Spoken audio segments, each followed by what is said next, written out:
podcasting from Northwest Pennsylvania. You're listening to the GenXtra Podcast, a show about Generation X, movies, technology, weird news, and anything else they feel like. Join them every Monday morning. Now, here's your hosts, Dave and Joe. All right, welcome back to another episode of the GenXtra Podcast. Breeze, welcome back, buddy. It is so good to be back. Episode 229. We are really climbing up there to that 250. We're getting episode. there. Yes, we're getting there. I'm excited. I know we're far away, but I'm just so excited. But it's so good to be back. It is so great. Thanks to Steve for stepping in yesterday and letting me go on what? Yesterday? You mean last episode? Last episode. Yeah. Sorry. Yeah. You're like, I listened to it yesterday. Yeah, that was it too. As soon as I get back from my vacation, I was like, oh yeah, I got to catch up. But it was great. It was very, very good to be back. So thanks, Steve. Good to be back. Was kind of all over. It was a long trip. I think in 2 days I ended up driving. Yeah. So hang on, just in case people forgot. Oh yeah. You were on like the longest vacation it seemed like ever. How long were you gone? It felt like it. I was only gone for like 12 days, but that's a long vacation. Yeah. It is a long vacation. It overlapped for 2 of our recording sessions. Yeah. So that was the problem. Is it was like a Friday to like a Monday, basically. Yeah, we explained last show that we took off for the 4th of July for the holiday, and then you were gone for 2 more episodes. Yeah. But yeah, so what did you do? Where'd you go? Explain. Well, explain. So we drove first up to Lower Peninsula, Michigan, Torch Lake, Michigan, to visit our recently made friends who live in our neighborhood, also recent listeners. So hi, Alex. Hi, Luca. Yes. Thanks for listening to the show. And thanks for putting us up at your house in Michigan, which was a lot of fun. They had the house at Torch Lake? They had a house at Torch Lake. It sounds so mysterious, Torch Lake. Well, Torch Lake, I've learned from them, is actually kind of first of all, it's a 19-mile long lake. Did it catch fire at some point? Is that why they call it that? Well, I'll tell you what, it probably What's could. The origin, Breeze? I don't know. I will say this. I'm just going to guess. A lot of the lakes in Michigan are named after their topographic appearance. So we stayed beyond that, for example, at a place called Gooseneck Lake. Oh. And if you look at it topographically, it kind of looks like you can kind of see it, right? Like it's like a constellation. It's like, oh yeah, I can see why they call it a gooseneck, or like, elbow bend, or like they all have kind of weird names. Right. I'm glad you didn't call it something else. Well, here's the funny part. They might as well call Torch Lake half of Torch Lake, not the part where my friends live, thankfully. They could call it Poop Lake, because apparently this lake is infamous for its really, really nice sandbars, meaning you can go out and you're in like 2 to 3 feet of water. I love could sandbars. Be like hundreds of yards out into the lake. So it's really, really awesome. You can boat around and you just throw the anchor down and you can just like hang out there. Please tell me people don't poop out there. Well, that's what I was informed of, is that the other part of the lake on the polar opposite end of where my friends live is like the party end of Torch Lake, where they're out there, right, and floating coolers and the boats, and it's nasty. Nobody wants to take the wade back, like the wade back to do yes, exactly. To do Yes. So that's the gross. We were nowhere near. We were miles. I'm like, wait, is that? I'm getting nervous, right? Yeah, you're like looking for logs floating around. I'm getting nervous. But I mean, all the waters in Michigan are just pristine. I was just like, I was looking around. I'm like, oh, okay. And then Alex chips in. He's like, hey, it's 19 miles away. Like, thank God. You don't understand how long this lake is. I'm like, oh, okay, all right, thank God. 19 miles. That's a good distance away. Yeah, I can't believe that people just do that in the lake. I mean, it's one thing to like, take a whiz, but it is one thing to take a whiz. It is another thing to just flat out defecate. It is gross. It's horrible. People don't do that.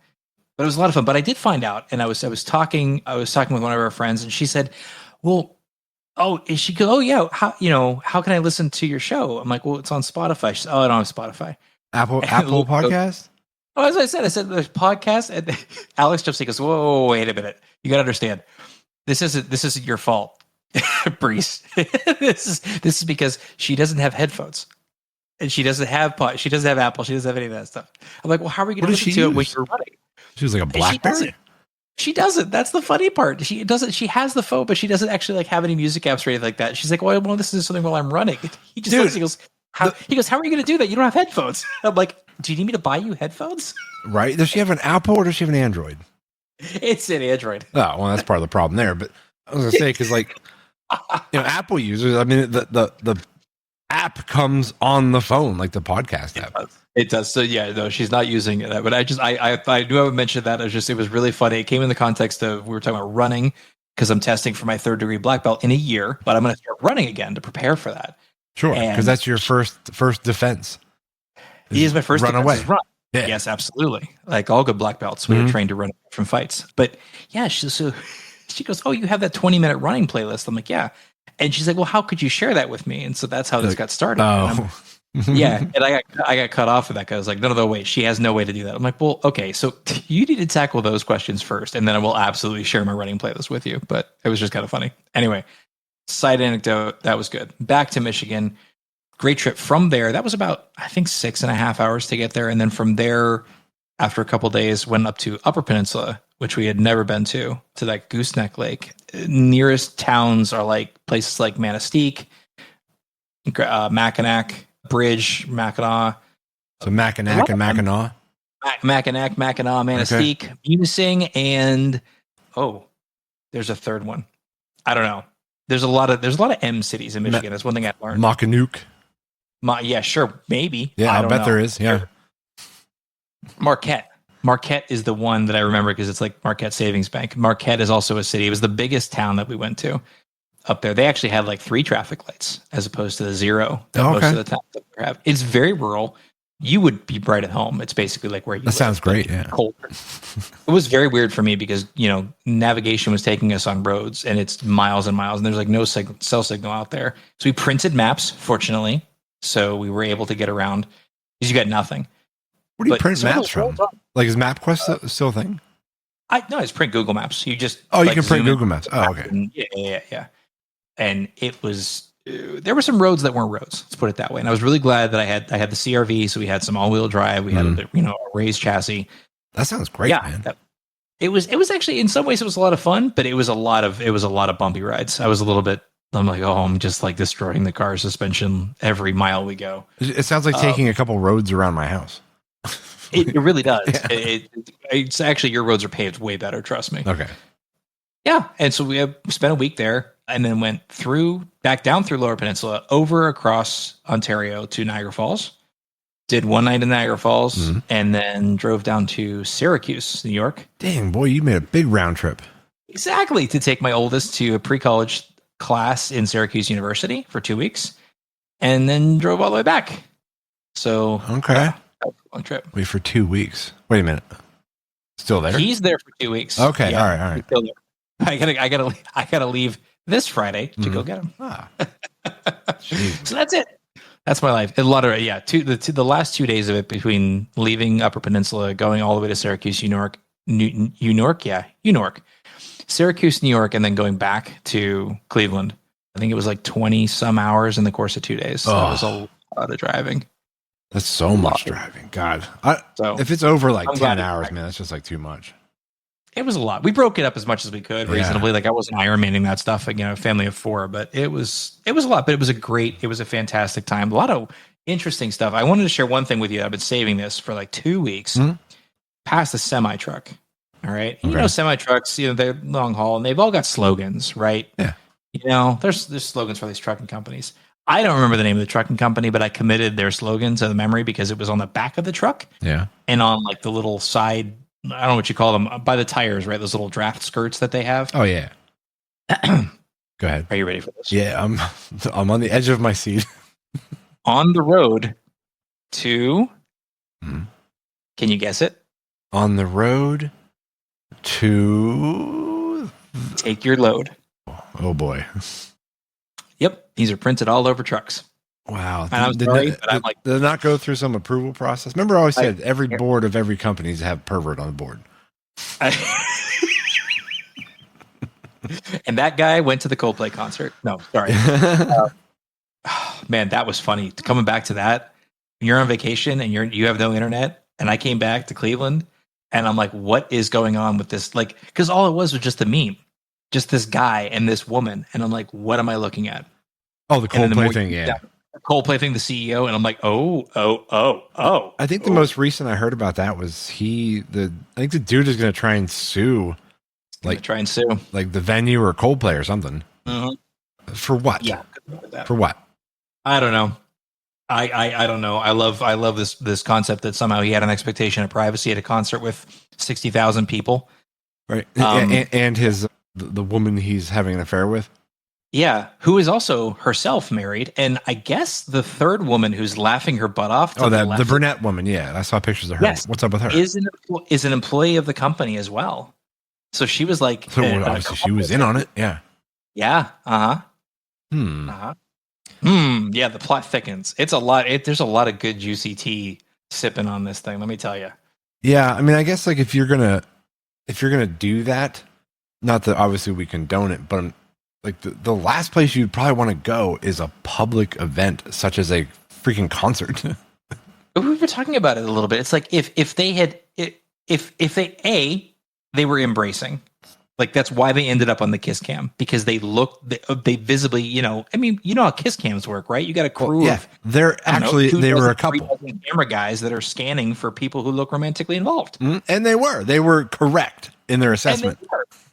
Right. But that's literally what these guys get paid to do, is scan the fans for those shots. Yeah.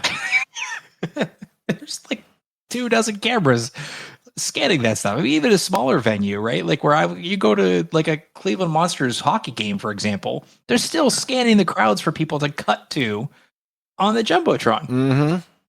Yeah. Like you gotta liven up the timeouts and the breaks somehow. Oh, too funny. I'm sorry. I'm so fixated on it. I know people are tired of that story. I find it hilarious. As you talked about, tragic for the spouses involved in this. Absolutely. Yes. But like, what a train wreck. And I've got my popcorn. I'm just like, nom, nom, nom. Like that Michael Jackson meme from Thriller. Yes, from Thriller. He's just like, yes. Oh, that's it. That's the one. Oh. Yeah. Actually, there is one thing that they do on Jumbotrons that I don't personally approve of. And it's the look-alike things that you do. Like, it's one thing if you're like, oh, this person, maybe they look like a celebrity. That's even kind of iffy.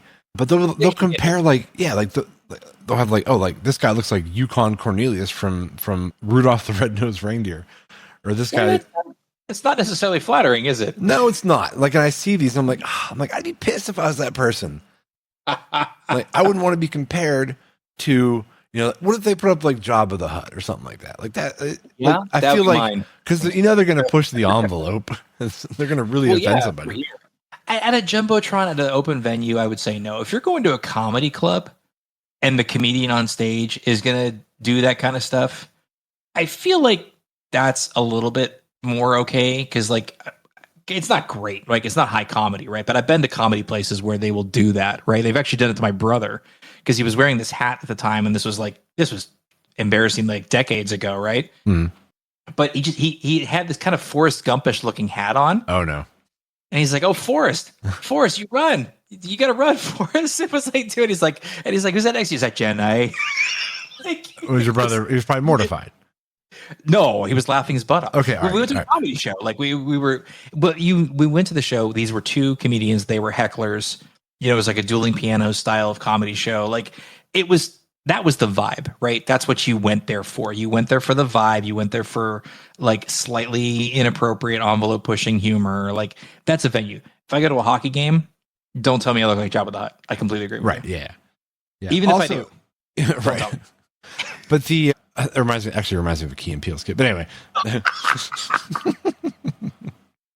God, I miss hanging out with you. Have we talked about that's your like number one all time segue? It's the best. Dude, there's a Key and Peele skit for everything. But no, like one more thing about the comedy thing, and then we'll move on. But like the one thing I don't like about certain comedians is when they, like you said, when they use the crowd as their work material. Yeah. Like Matt Rife is different. He's more conversational. Like he'll talk to people and kind of get their stories and kind of, he'll have fun with them. It's different. But like I've seen other comedians where, like you become the joke. Yeah. at the show. And I'm like, that's not why. Like, I don't want to go to that because I don't want to be the like your punchline for something. Like, Yeah. I want you to be There's funny. a line. Yeah. There's a line. You got to be really good. You got to be really good to involve the audience. You got to know what you're doing. Yeah, Matt Rife is great at it. I've seen it. Right. I've seen it done well. Matt Rife is a good example. Mhm. Aziz Ansari is actually really good at, if you ever seen Parks and Rec, Mhm. Tom Haverford. Oh yeah. Okay. He's really good at bringing people in, like really good. But you've got that's a skill. That's not like stand up is harder than anyone thinks it is. Oh But my gosh. that flavor is like you got to be really sure because you're not just doing your set. Now you're basically doing improv with an unwitting participant. Yeah, exactly. Yeah, really. As a former performer, now I was in theater, right? We had lines, we had a script. I didn't do improv. I think improv would be fun though. Improv can be fun. I did it in workshops, and it is a lot of fun. But it's a confident man's game. Yeah, if confident person's game. I don't mean to be gender specific, but it's a confident person's game, and I am not a confident person, not to that degree. So if I signed us up for an improv night somewhere, would you decline? Count me in. Nope, count me in. Okay. For you, would I boost your confidence? Yes. Okay. You and a glass of wine would totally boost my confidence. Oh yeah, just one glass though. Just one. I don't need two glass, please. Just you and yeah. There's a thermometer. Yeah. In the red like zone. On the Weather Channel. You look at a Weather Channel and be like, well, today we have a 2-glass breeze coming in here. Ooh, it's gonna be bad. It's gonna be could get a little dicey, could get a little choppy. Oh my gosh. All right, I'll get into my last week of events after we do the national days. Okay. What do we have? What do we have? Hopefully First of all, good. I would like to chastise you a little bit because I heard you last episode, which by the way, listeners, if you didn't listen to it, good listen.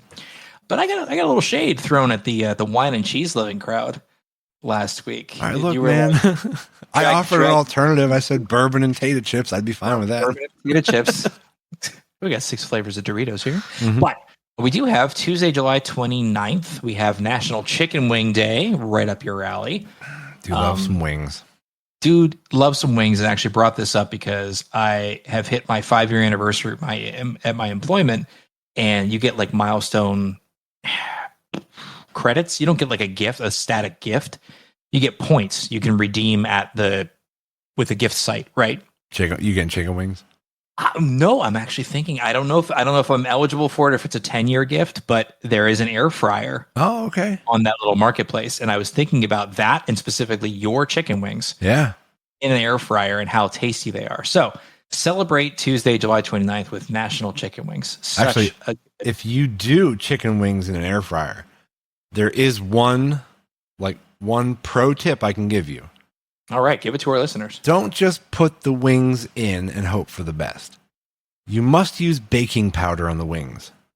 Yes. Oh, that's your secret. That's the secret to air frying wings. I remember you tossing them. I didn't know necessarily what it was. Is it just baking powder, or is it like a mix with like flour too? Well, no? you cook them in the air fryer with the baking powder. That's what will make them crispy in an air fryer. If not, they kind of come out like a little bit spongy. It's like they're not awesome. But no, I toss them in like a dry ranch afterwards. Well, that I know. Yeah. It was really good. And then, if we're crazy, we put hot sauce on them. Excellent. All right, let's see. What day do we have here? Friday, August 1st is coming up. We have National Spider-Man Day, which excites me. I have always been. It tastes like, don't really care. I mean, how many different movies do we need about Spider-Man and Superman for that matter? Well, no. It's not Spider-Man movie day. It's just honoring like Spider-Man, like the character. Yeah, that's fine. I'm just saying, like he was always one of my favorites. Do you think they overdo like all these movies? Yes. Oh my God, yes. God, 20 times over. I heard the new Superman was not great. I want to see it because there was a lot of identifiable scenes in Cleveland. It was shot in Cleveland. I walked past the sets and I'm excited just to spot like the buildings where I work possibly getting blown up. Yeah. That's kind of fun. So yeah, you can. I've been told by coworkers like, "Oh yeah, you can see our building and stuff like." So like, yeah, I'll watch it. The same reason I watch Avengers, which parts of that were shot in Cleveland as well. And I like watching. I'm like, "Oh yeah, there's that building. Like I know that. It's kind of cool." So I'll watch it. I don't know if I'll see it in the theaters. I might wait till it comes out on streaming. I've heard middling things on it. I don't know. I didn't watch it. We don't go to theater very often. The one thing I was unfortunately subjected to see was the Minecraft movie came out. Oh yeah, I saw that on something recently. I mean, I didn't watch it, but I don't know if it was Max or sorry. Oh no, we're HBO Max now. And I'm like, bitch, you were HBO Max. Then you call yourselves Max, and you got HBO Max again. I got an email. It went back. 2 weeks ago. It did. It went back. Yes. Hey, let me look at my app. See if the app changed. Thank you for being so outraged about this. Wait a minute. Yes. Wait. Yeah. Let me see if this actually pulls up. Mm-hmm. Let me see. Hang on, doing it right here. It is HBO Max again. Yes. I got an email notification 2 weeks ago, and it was like, it angered me because of the tone. It's like, Max is now becoming HBO Max, and I'm like, that's what you were. Like, you were that like 3.5 months ago. Like, did you literally just forget? Like, well, they went through so many iterations of that name. Like they probably did forget. They're like, were we ever HBO Max? Like, I don't know. Like, it sounds good. I was so perplexed. I mean, I was like, why would they do that? I'm like, the only thing I can think of is much like Sci-Fi Channel. Remember when they had to rename to SYFY? Oh, yeah. I wonder if in certain parts of the world they couldn't properly protect the term Max because it's too common. Well, maybe. That's my only thought. And if that's it, here's the thing. Even in that case, it's stupid because in that case, somebody should have done their homework. Well, right? Okay. You know what my thought is? They're idiots. Yes, but okay, cool. How many other streaming services are one syllable? I definitely think that was probably one of the drivers. Yeah. I know that's probably not the main reason, but it just doesn't roll off the tongue at all. No. You know, you got Disney, Hulu, Peacock, Netflix. Like they're 2 syllables. Yeah, like everything's got more than one syllable. The only other stupid name out there with one syllable is X, and I refuse to call it X. It's Twitter. It's Twitter. Yeah. Sorry, it's Elon. Twitter. I'm sorry, Elon. I read something. I think it was on. I forget what it was. It's like, I'm still calling it Twitter. I'm not calling it by its stripper name. Yeah, there you go. Like, I like that. Yeah. And so anyway, Minecraft movie. Don't. I got false hope, Dave, because there have been so many really good video game inspired properties lately, and obviously Fallout comes to mind as just like the pinnacle, right? Yeah. But there are so many, and you're like, and I was really starting to think, oh well, they're trying to, even the Super Mario Brothers animated film, I thought it was really good. The Sonic movie. The Hedgehog. I've heard good things about that. The first one is actually like fun. Like, it's really fun. This movie is we're back to the late 80s, early 90s terrible video game tie-in. Like Mario Brothers? Like yes. In some ways a little bit worse. Well, I don't know if worse, because that was a really bad movie. What about Doom?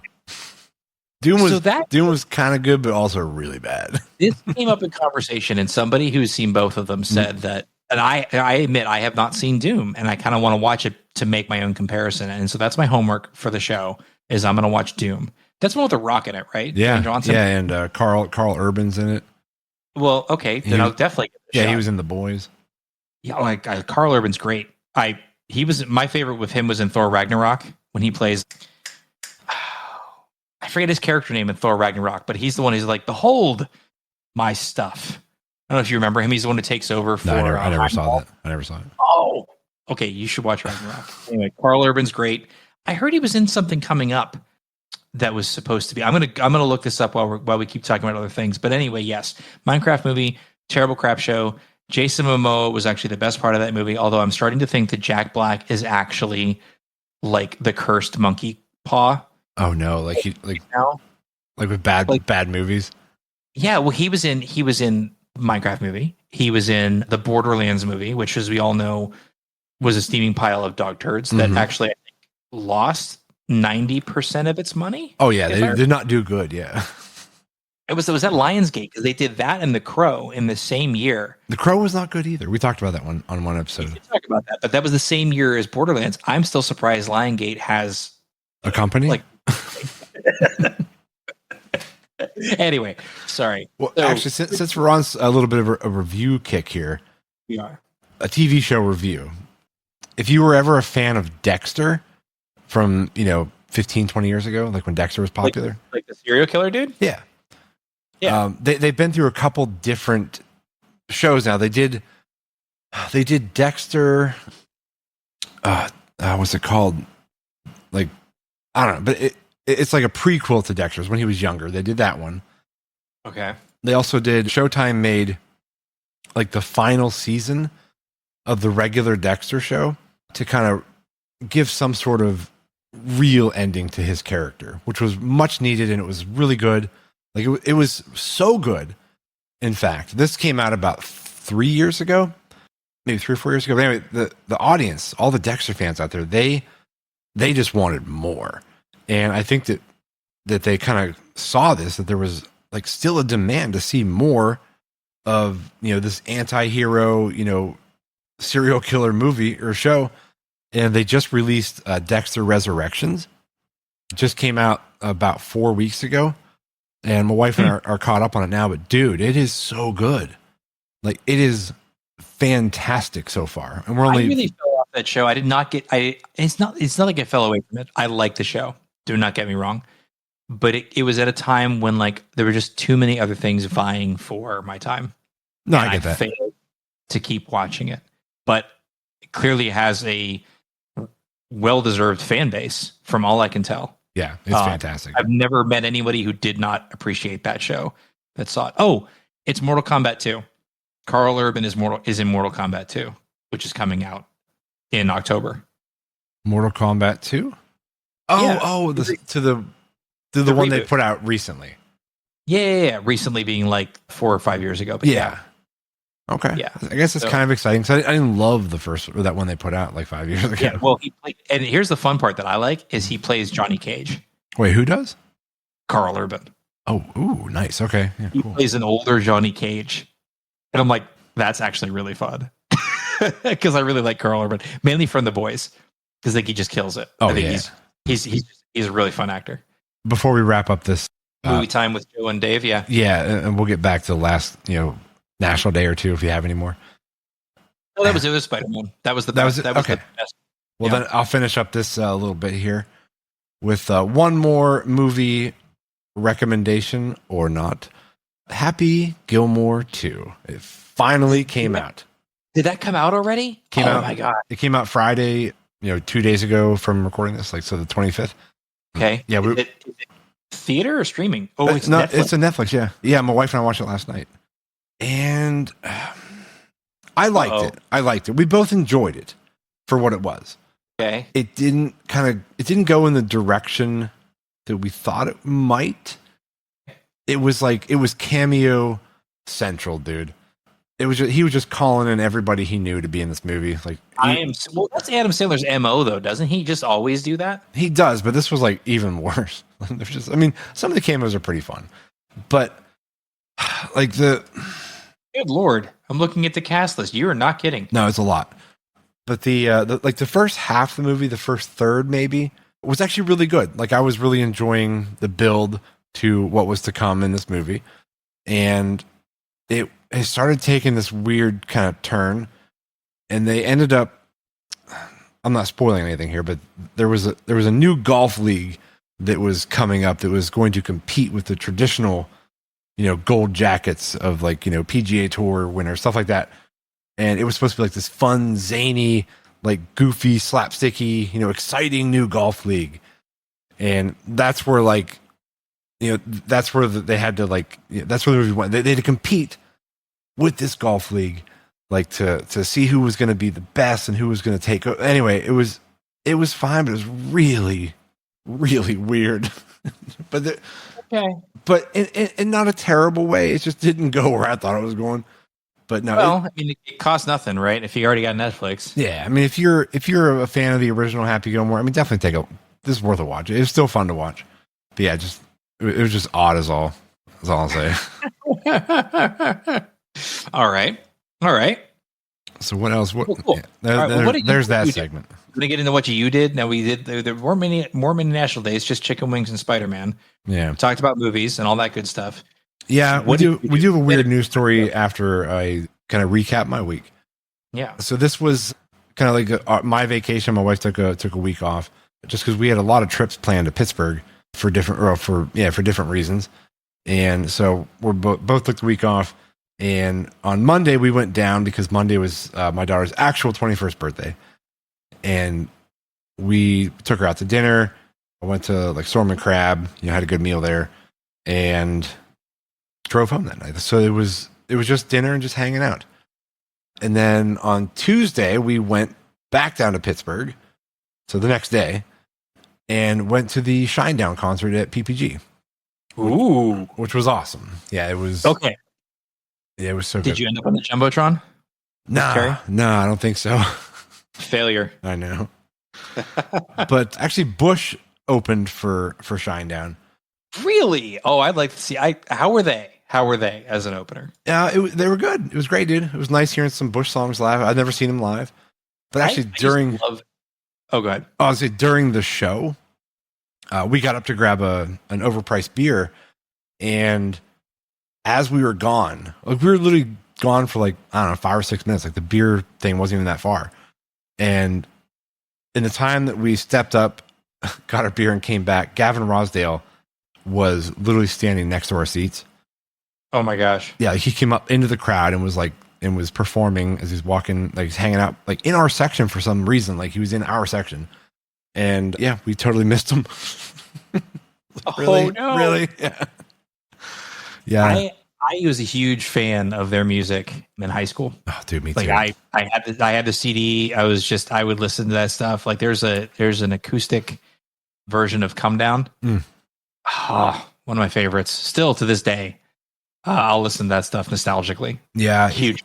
He has such a great voice. He still does. He really does. Wait, I feel like he had a collaboration with somebody back at that time too. And I don't remember. I'm going to look that up too, because it was pretty good. Again, it was like, I don't know. I like the sound. I like their sound. Bush is a good band. But the Shinedown show though was fantastic. And if anybody knows, me and my wife and my family, we're huge Shinedown fans. Oh yeah, that's one of the first things I learned about you. Yeah, but we saw the set list, and they weren't playing one of our favorite songs. I mean, they're all our favorite songs, but there's always a couple in particular that have more meaning, to us than others. Yeah. And I have a tattoo of a crow and a butterfly on my arm, and it's because of the song, "The Crow and the Butterfly." And my wife also has a tattoo, because of the same thing. Anyway, that wasn't on the set list. And so during the show, Brent Smith, he's like, we're playing a song tonight that we haven't played for, it's been like a couple years. They haven't played it apparently. And he's like, we're going to play this one tonight. And dude, they just started playing. And as soon as we heard the first couple notes, nice. I'm telling you what, man, it was emotional. Like it was quite, it was just awesome. That's all I got to say. Like, yeah, we were both a mess, and it was great. Like we loved it. But yeah, heck of a show.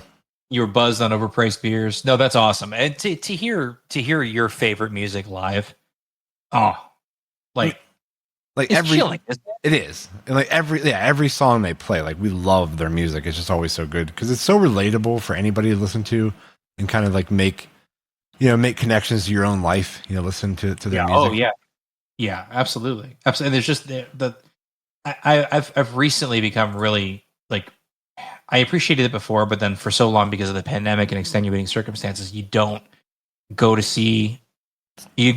experience live music with the same frequency, and you go through a lull, and then you experience live music again.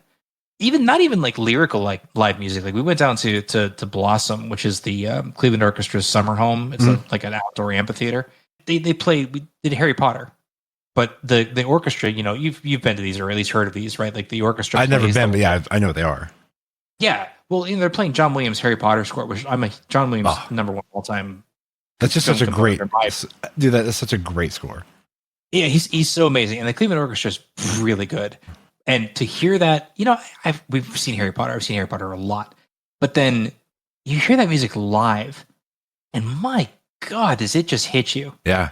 Very differently than it hits you when you're watching it through an audio device. Did you get emotional? A little bit, yeah. There's some moments where it's like, oh, and there's some instruments that were more accentuated in a live performance. They're just I don't know if it's through mixing or whatever, but they're just not as prominent when you're watching it. Or maybe it's my sound system, right? Like I don't have like a 5.1 surround sound or whatever, but so maybe I just never heard it because I don't have the right technology. But I've now heard it, right? And there's just nothing but there's a lot of harp in there that you never pick up on. There's a lot of string sections, and there's some other things that it's just like, yeah, it's chilling. You get like the hairs on your arms stand up a little bit during some of those. You're like, it's not the movie, it's the music. I could have closed my eyes for the whole concert. It was fantastic. Yeah. Good. I'm glad you had a good time because you said it went to Shinedown, and I'm like, oh yeah, that's your favorite band. Well, I'll say one more note to Shinedown too about one of their more recent songs off their upcoming album. It's called 365. Yeah, if anybody's ever experienced something traumatic in their lives, losing somebody, if you listen to that song, my God, is it powerful? And yeah, it's such a great song, and they played that one too, and that was obviously very. Oh yeah, absolutely. Yeah, tough one for us to listen to. But yeah. Listen to that in your studio, I think one time. Yeah, it's such a good song. Yeah, but anyway, all this is really good. But to wrap up our Pittsburgh journeys, we went back down to Pittsburgh on Friday. So, so I drove all over the northern part of the country. You just drove back and forth to Pittsburgh. Yeah. Yeah. So we went down to actually, like I said, the first night, Monday, we celebrated our actual birthday. Friday, we went down to celebrate, by going out to bars and because it's Grace's 21st. That's right. Yeah. So we did that whole thing, and it was a lot of fun. Man, we had a great time. We pre-partied because all of her roommates are 21. They've been 21 now. She was the last one. Okay. So we hung out with them and did some drinking, and then went to a few different bars. Yeah. Did some drinking. But dude, so when we left to go, we were heading. The first place we went was Jason Aldean's restaurant in Pittsburgh, and yeah, I don't know. I've never been there. I think it might have been the Jerome Bettis bar before that. I'm not sure. Okay. But anyway, so we went there, and as I was leaving, I was rather under the influence. I was pre-gaming pretty hard, and we were having fun. And anyway, so as I was leaving, I was trying to get a piece of pizza, and they're like, "Let's go." I'm like, I want a piece of pizza. Like I just ordered like 6 pieces for everybody, and they're like, "Just bring it with you." I'm like, "Okay." So I just grabbed a piece of pizza and jumped in the Uber, or not a piece of pizza. I grabbed the entire pizza and jumped in the Uber. So we're like driving down the road, and I'm like, I open it up, I'm getting a piece, and I'm like, hey, I'm like asking the Uber driver, I'm like, you want one? And he's like, oh no, man. I'm like, are you sure? And I open it up, I'm like, pepperoni. He's like, all right, fine. So he took a piece. I was just passing pieces, everybody in the car. Yeah, my wife, her sister Becky, and our friend Adam were all with us heading there, and all the girls took another Uber. But anyway, so when we got there, I had a piece left in the box, and we jumped out, and I still had this damn pizza box in my hands. And so I saw this homeless guy sitting there against this tree, and he looked pretty rough. He was pretty skinny, and I went up to him. I'm like, hey, you hungry? You want a piece of pizza? And he's like, yeah. So I gave him the last piece, and I just had the folded up pizza box under my arm, and so I'm standing there and I'm watching just more people. We were waiting for Grace and her friends to get there. They were like a few minutes behind us, and I see a load of cars come out, and people just pouring out of cars, and they're just walking past him. They all walk past him. He's kind of looking up at them, and they just keep like he doesn't exist. Yeah, like it bugs me. Like I'm not used to this. I don't live in a city. I don't see homeless all the time that I can just ignore them. Not that that's like unacceptable. Like people are just used to it. I'm not. So I walked back up to him again, and his name was Jake, and I asked him, like, Jake, I'm like, I said, if there was one thing that you would want from inside this building here, I said, what would you want? And he's like, what would I want from in there? And I'm like, yeah. And he's like, do they have cheeseburgers? I said, Jake, I'm pretty sure they probably have cheeseburgers. And he's like, I would love like a cheeseburger and fries. I said, you know what, buddy? I said, you got it. I said, give me like a half an hour. I'll be back out. And the reason I did was because he didn't ask me for booze. He didn't ask me for, nothing like that. Dude was just hungry still. Yeah. So I went, we finally got into the restaurant with everybody. And as soon as I got to the bar, I ordered a cheeseburger and fries. And we went out and danced a little bit and had a drink. And it finally came out and I took it out to him. I'm like, here you go, buddy. Had a to-go bag for him. And he's like, oh my God. He's like, thank you so much. And I went back and I'm like, oh damn, like I didn't get dude a drink. And so I got him a Coke, but I went back out with a Coke and he was gone. So like he took his meal and he took off, man. He went to wherever he was going. But yeah, so I fed the homeless guy and I felt good about it. Not that I was like, wasn't supposed to be self-serving, but no, it was just. No, but it's human. It's good to feel good about doing good. It felt nice to help somebody. As silly as that sounds, yeah, absolutely. I've been there. Absolutely. I was waiting for the plot twist where he turned down the Coke because he liked Pepsi. Right? Yeah, that would have been awesome. Like you drink this, Jake. Like, don't slap a gift horse in the mouth, whatever the saying is. Don't slap a gift Coke in the mouth. Yeah. In the straw. Well, that's good. That's all. That's a good way to. That's a positive way that you gave him a good meal. Hopefully, it was a good burger. I mean, I hope so. Sure. Yeah, I took a bite. It was pretty good. No, I'm just kidding. I didn't. I sat and I eat it beside him. I'm just kidding. Just park your butt down and be like, "Yo, dog, I got one for me too." Yeah. That's good. Good. Well, that's a good story. Well, it sounds like you've been to Pittsburgh too many times. Yeah, we're taking a break from going to Pittsburgh. I need to, get back to work. Yeah, me too. Got to get back to work. It's gonna be weird. It's been a couple short weeks and then time off. So yeah, got to get back to the grind. Yeah, but I got one story, Breeze. Then we're getting ready to wrap up. Well, it's fine if we cut this one a little short because it's late Sunday night. It is. But this story here, I saw this last week. I think it was. It's on ktla5.com. I don't know where that's at or anything like that. But anyway, it is. That I guess that would make sense. Yeah, so here it is, cruise related. So it says more than 140 people sickened on Los Angeles to Mexico cruise. Oh no! Yes, more cruise news. Cruise news. We need a cruise news segue in the show, considering how often we do this. But go on. Ooh, that's a good idea. What should we get? Like the big horn, maybe some like like foghorn, big foghorn. Big foghorn. Oh, what else? Like ocean waves. Maybe that that fun tiki bar music they always play. Yes. Do a cruise news. Okay, you have homework. I'm on. Go on. Yeah. What happened? All right. So this says a gastrointestinal outbreak. I'm sorry. I'm laughing because this is like our second poop story, and Joe would hate this. Joe would hate this so much. Gosh. Hey, well, we've said this a lot on this show. Honestly, ever since I took over from other Joe, we have this show's gotten a little downhill. Okay, what happened on this? Leaning more towards lowbrow on this show. Oh no, and it's digestive related again. What are we doing? So anyway, the gastrointestinal outbreak aboard a Royal Caribbean cruise sickened more than 140 passengers earlier this month, according to the report from the Center of Disease Control. So it says an illness was reported among both passengers and crew members on a voyage on the Navigator of the Seas. That's a dumb name for a ship. Navigator of the Seas. I mean, that is what a boat should do. Can you argue with that? Yeah. Okay. On the flotation device of the seas. It's just that's what they do, man. Anyway. Well, you're listening to me on the microphone of the breeze. All right, going on. It says the report indicated that 134 of the 3,900 passengers, so 5% maybe. Yeah, that's still quite high. Yeah, and seven of the crew members, so mostly passengers, experienced symptoms such as diarrhea, vomiting and abdominal cramps at some point during the cruise. I mean, I guess at first you would probably just think that food poisoning, maybe hangovers, but the fact that it's spilling into the crew as well. They started investigating. Come to find out that there was an outbreak on the boat of. Oh no, I'm reading ahead a little bit. Is norovirus? Yes, I thought you might appreciate this because you had this. Oh no, I still can't. I tried. I tried to take a whiff of Red Stag the other day. I still can't do it, Dave.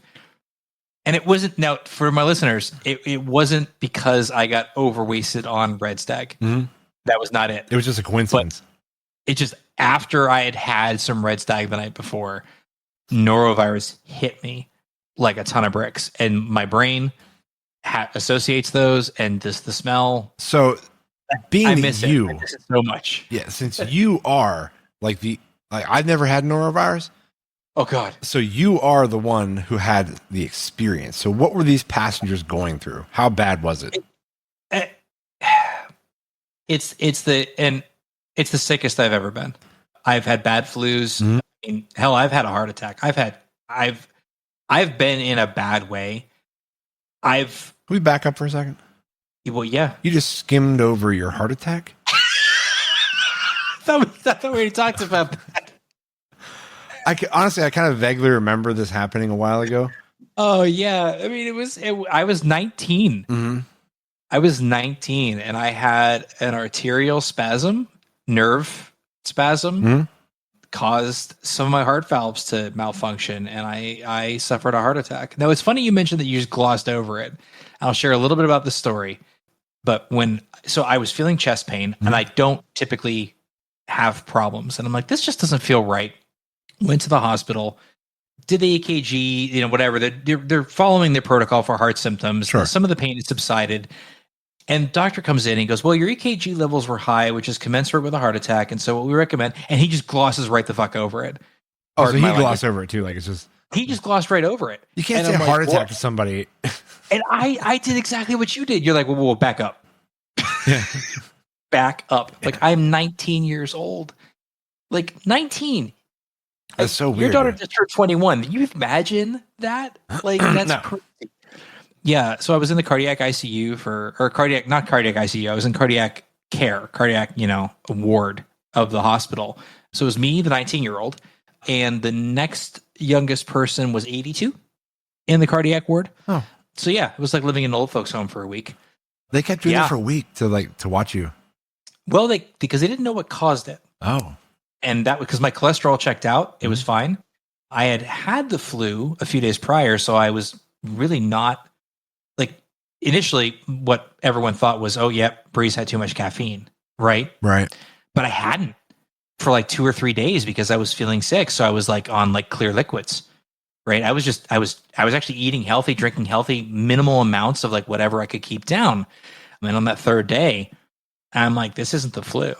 This is bad. But I'm okay now. Yeah, that's good. I had an issue about a year ago where I did have actually almost something more severe than that. I had a lot of problems with my heart, but that got fixed. I am a-okay, clean bill of health now. But yes, I've had norovirus. It's awful. It's just, and I don't want to diminish those who have truly experienced horrible pain in their lives. I can't imagine that. I'm sure there's something worse than norovirus. From my spectrum, as where I am, yeah, it was the sickest I have ever felt. The nausea, unparalleled. Everything unparalleled. You lose color. Ugh. You have if it's possible to have negative appetite. You can have zero appetite. I like negative appetite. Like just even the smell of food was just like the discomfort. Yeah, the discomfort. You want to sleep, but you can't sleep. Mm-hmm. Like, yeah, it's bad. So my heart goes out to these 134 people and 7 crew members that had this, especially on a ship, because again, your nausea quotient goes high and you really can't take much. It's not like you can take medication for it either because you can't keep it down. Oh, can you imagine like every little rock of the boat?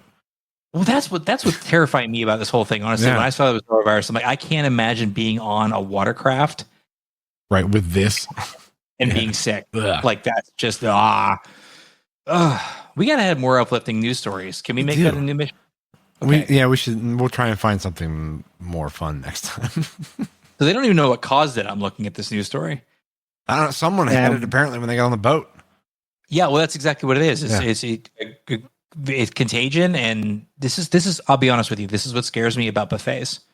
I haven't eaten at a buffet since I got sick because that's kind of how I got it. Was my wife got it because their school has a buffet, and one of the restaurant, one of the kitchen staff had it unbeknownst and contaminated the food. Mm-hmm. And it was on a buffet, and like 24 people from the school got it. But then she brought it home again. There's that period where you don't know you have it. Oh yeah, And there's so always like what they call it, like the gestation period or something, or yeah, there you go. Yeah, maybe. I don't know. That sounds like a pregnancy thing, but maybe it applies to or well. I don't know. I guess it'd be the incubation. Is that it? Incubation, I think that's Maybe? it. Yeah, Yeah, it sounds better. It sounds less pregnant. it does. Yeah. But anyway, yes. So that's how it got it. It does not take much. If one person had it, and that's also what scares me about cruises. I know you're afraid of falling in the water, which, by the way, that story that you shared last week, oh boy. But I'm afraid of the close quarters because you can't escape it. Oh, dude! Right? Every railing you push or touch, and every Oh my, elevator button you push. Did you ever watch that show Monk with Tony Shalhoub? Oh yeah, he was like a germaphobe. Yeah. He was a total like a neurotic germaphobe, and like he would just have to clean his hands after he touched any single surface. That's what I would be like on a cruise. I would be like hands in my pockets and like just shuffling down the hallway and like have Lysol wipes on me at all times. I would be so nervous. Probably not a about bad that. idea, actually. And that's a lot of humans in one boat. Yeah, and I don't consider myself a germaphobe, but like that's a lot of people. There's a lot of people. You know, before we wrap up, you mentioned something about buffets. Buffet. I'd asked this question, I think, to Joe a while ago. And this may have been like a few years ago. So I'll ask you as well. You know the excuse me, you know the glass thing that's above a buffet? The sneeze guard, yeah. The sneeze guard, yeah. Let's say you're standing there and somebody's in front of you and they're scooping out something out of the buffet. And they're like, and they sneeze on the sneeze guard. All right. Would you be like, well, that's what it's there for? Or would you be like, nope, I'm done? Breathe. I wouldn't be able to hear. You wouldn't be able to hear my answer because I would already be in the parking lot in my car leaving. Like, I'm out of here. That's what I'm saying. I'm gone. No, I'm gone. I'm gone. I'm down the road. I'm at Taco Bell drive-through. I'm done. I'm out. Exactly. Even though that's what it's called. And apparently that's what it's for. So if I ever see someone sneeze on the sneeze guard, I'm done. There's other part. I will say it's there for other reasons. There's other particulate matter that you should absolutely be shielding from, right? Breath in general. Like there's a reason doctors. It's just called the breath guard. The breath guard. Yeah. And you should call it the person guard, right? Just stay away from the food. No, I actually haven't eaten at a buffet in 6 years. Well, good for you. I have. And I'm so glad you're flexing. You flexing with your I'm glad you're No. Everyone can do what they want to do. I'm just saying my personal preference is you're not going to catch me at a buffet. Is it because of the grossness of like grabbing the tongs everybody else has grabbed? No, I'm okay grabbing tongs because it's interesting because I'll do it like in a controlled setting. Like if it's okay, so a wedding is a good example, right? I went to my cousin's wedding a few years back. You skipped the buffet? No, I didn't skip the buffet. Okay, all right. It's a different subset, right? It's a known quantity of people, like 85 to 120 people. Sure. That's reasonable. I'm not going to a public buffet. Like my coworkers sometimes go to the Cleveland Casino Cafe. No way. No. Nope. Nope. I guess I'm not as much of a germaphobe. Thousands of people that I don't know, that I have no expectation. No. I have a pro move I do when I leave a bathroom, like a public restroom. I don't know if you do this. Maybe you will after I tell you. I probably do, but go on. I think I know where you're going, but go on. So after you, do your business, one or two, and you go to the sink and wash your hands. Mm-hmm. Hopefully, dear God, they have paper towels of some kind. Yep. Because you're going where I thought you were going to go. Yeah, I'll dry my hands off, and I will keep that in my hand to then open the exit door with the paper towel. Absolutely. And you know what I like about where I work is they have a trash bin right there, right by the door. That's perfect. It's perfect because it's exactly what I'm going to use it for. And I think that's why they put it there. It's because if you don't, the people probably do what I do. And if there's no garbage can by the door, I just throw it on the floor. Oh, Dave. No, most of I'll at I'd least say, find a waste bin somewhere. look, I can't go back in around the corner. I'm not gonna go back in. I'll hold it in my hand and I'll find something 16 steps down the way. Let me just say, public space. 95% of the time, there's a garbage can in throwing distance. Yes. Yeah, but in the rare case, I'm not just going to carry it around with me. And if not, you say, "Here, Carrie, throw this out for me." Well, good. Yeah, pro move. You and I can agree on that one. All right, and on that terrifying news story, as usual. Want to wrap up? Yeah, we should wrap up. Yeah, let's call this one. All right, guys. Thank you all for checking us out again. Thank you. Breeze, good to have you back. And, always good to be here. Yep, we'll see you guys next Monday. See ya.